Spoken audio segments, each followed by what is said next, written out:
бол одоо эргэлж тэнэгэлзэх зүйл байхгүй. Нөгөө талаас бид энэ төслийг заавал явуулна. Энийг явуулах гэж хамтарсан засгийн газар байгуулсан юм.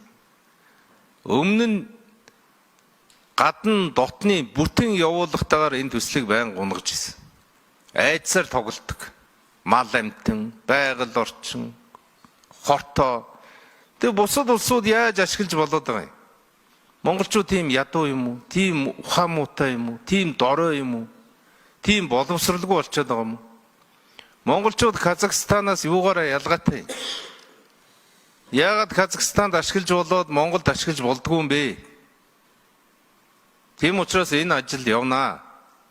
Энэ ажлыг явах хугацаанд Монголын шинжлэх ухаанч гэсэн илүү хөл дээрээ зогсно. Цөмийн физикчид Монгол зөндөө байна. Уран гэдэг юмны учрыг олдог хүмүүс байна.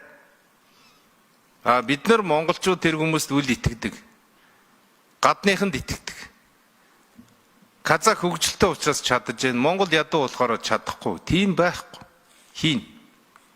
Энэ бол зогсооно гэж байгаа нь өөрөө урааныг их айхтар муухайгаар харагдуулж засаг төрийг хямраадаг л бодлого.